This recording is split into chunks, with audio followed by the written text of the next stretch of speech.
Hello everyone, welcome back to our channel. So ఈ వీడియోలో మనం డిస్కస్ చేసుకునే topic 2 April 2016 previous year paper ఎన్టీపీసీకి సంబంధించి డిస్కస్ చేసుకుంటున్నాం కదా.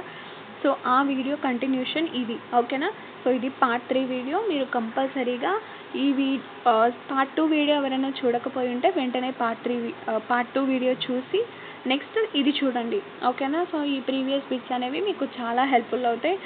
And as it is bits వస్తాయని కాదు, బట్ టాపిక్స్ అసలు ఎలా అడుగుతున్నారు, క్వశ్చన్ ప్యాటర్న్ ఏంటి అనేది మనకు ఒక ఐడియా అనేది వస్తుంది. కాబట్టి సో ప్రీవియస్ ఇయర్స్ క్వశ్చన్స్ పట్టుకుంటే ఖచ్చితంగా మనకు ఒక ఛాన్స్ అనేది ఉంటుందన్నమాట బిట్స్ని చేయడానికి. ఓకే, సో ఇంకెందుకు లేదు, వీడియో బిగిన్ చేసేద్దాము. సో మనకు లాస్ట్ టైం 52 క్వశ్చన్స్ వరకు అయినాయి. ఇది 53rd అనమాట. సో కాంప్రహెన్షన్ ప్యాసేజెస్ మీరు ఒక్కసారి కాంప్రహెన్షన్ గట్టిగా చదివితే మనకు ఈజీగా క్వశ్చన్స్ అనేవి సాల్వ్ చేయగలుగుతాం.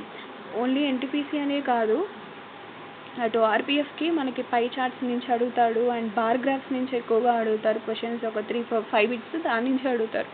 అండ్ ఎస్ఎస్సి నుంచి మనకి ఇంగ్లీష్లో అడుగుతాడు కాంప్రహెన్షన్. సో గట్టిగా చదివి దానికి ఆన్సర్ చేస్తే ఈజీ. ఓకే, నెక్స్ట్ సో జనరల్గా మనకు ఈ పారాగ్రాఫ్స్ ఎలా అడుగుతారు అంటే డైరెక్షన్స్ బేస్ అడుగుతాడు, సిట్టింగ్ అరేంజ్మెంట్స్ అడుగుతాడు. ఎక్కువగా సిట్టింగ్ అరేంజ్మెంట్సే రిపీట్ చేస్తూ ఉంటాడు అనమాట. సిట్టింగ్ అరేంజ్మెంట్ ఒక టాపిక్ చూసుకోండి, 3-4 బిట్స్ మనకి ఇక్కడే కవర్ అయిపోతాయి. ఓకే, జాగ్రత్తగా అవి చూసుకుంటే మనకి ఈజీ అనమాట.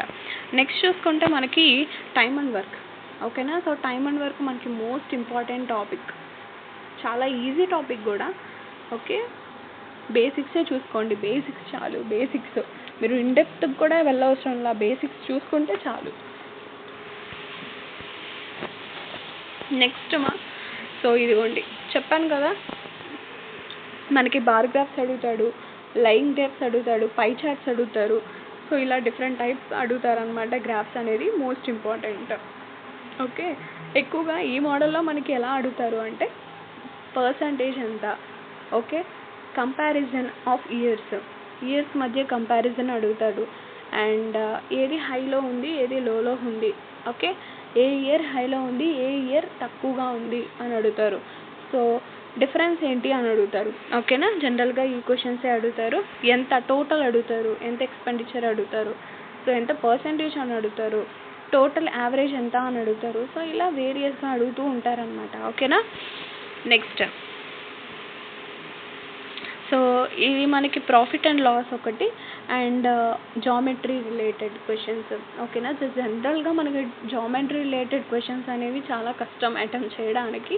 బట్ మీరు బేసిక్ ఫార్ములాస్ కొన్ని గుర్తుపెట్టుకొని సర్కిల్కి సంబంధించి, అండ్ పెరిమీటర్కి సంబంధించి, అండ్ క్యూబ్ రెక్టాంగిల్కి సంబంధించిన ఫార్ములాస్ ఎక్కువ మీరు గుర్తుపెట్టుకుంటే ఖచ్చితంగా బేసిక్స్ నుంచి అడుగుతాడు కాబట్టి మనకు అటెంప్ట్ చేయడానికి ఈజీ అవుతుంది అనమాట, ఓకేనా.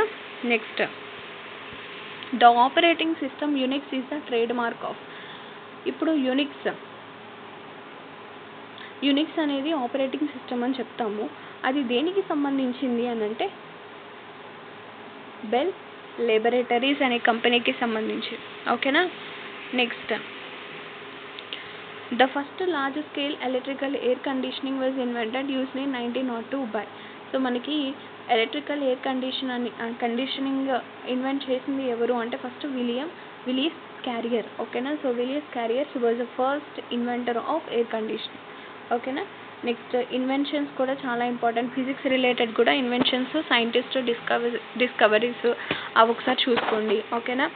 Next which of the following is the most common kidney stone forming compound. So జనరల్గా మనకి కిడ్నీస్లో స్టోన్స్ ఫామ్ అవ్వడానికి ఒక కాంపౌండ్ అనేది చాలా ఉంటుందన్నమాట. ఎక్కువ కంటెంట్ ఉంటేనే అప్పుడు కిడ్నీ స్టోన్స్ అనేవి ఫామ్ అవుతాయి. అదేంటి అంటే calcium oxalate. So calcium oxalate ఉండడం వల్ల మనకి కిడ్నీ స్టోన్ ఫార్మింగ్ అనేది జరుగుతూ ఉంటుంది, ఓకేనా. Calcium oxalate. నెక్స్ట్ చూసుకుంటే మనకి ఆపరేషన్ బేస్డ్ క్వశ్చన్స్ ఓకేనా. సో ఇలాంటి క్వశ్చన్స్ ఉన్నప్పుడు మనము వెర్నాక్యులం బాడ్మస్ రూల్ ఫాలో అవుతాము, ఓకే. సో బాడ్మస్లో మనకి ఫస్ట్ బ్రాకెట్స్కి ప్రియారిటీ ఇచ్చి ఆ తర్వాత డివిజన్, ఆ తర్వాత మల్టిప్లికేషన్, ఆ తర్వాత ఎడిషన్, ఆ తర్వాత సబ్ట్రాక్షన్, ఓకేనా. సో ఇలా మనం ఫాలో అవుతాం. అండ్ నెక్స్ట్ చూసుకుంటే మనకి time and work based question so 66 time and work. Next in 2015 under ground glaciers of frozen water were discovered on. So మనకి ఫ్రోజన్ వాటర్ ఎక్కడ డిస్కవర్ చేశారు అంటే 2015లో మనకి మార్స్. ఓకేనా, సో మార్స్లో డిస్కవర్ చేయడం జరిగింది. ఓకే, నెక్స్ట్ చూసుకుంటే మనకి profit and loss discounts base అడుగుతూ ఉంటాడు, ఎక్కువగా డిస్కౌంట్స్ నుంచి అడుగుతూ ఉంటున్నాడు. సో అవి కూడా మనకి ఈజీగానే ఉంటాయి, ఒకసారి చూసుకోండి. ఓకే, నెక్స్ట్ చూసుకుంటే which leader adopted orthodox Christianity as the official religion of Russia. So మనకి Vladimir the great. So he is the official religion అనమాట. సో ఇతనేది Christianity religion and Vladimir the great. Okay, so అది మనకి history related. And next చూసుకుంటే coding decoding కూడా చాలా important. So ఇవేమో మనకి 70 క్వశ్చన్స్ అండ్ నెక్స్ట్ వీడియోలో 70 క్వశ్చన్స్ నుంచి డిస్కస్ చేస్తాను. ఓకేనా, సో ఐ హోప్ ఈ వీడియో మీకు యూస్ఫుల్ అయింది అనుకుంటున్నాను. నచ్చితే లైక్ చేసి షేర్ చేసి అండ్ సబ్స్క్రైబ్ చేసుకోవడం మాత్రం మర్చిపోకండి. Okay, thank you for watching. Take care, bye.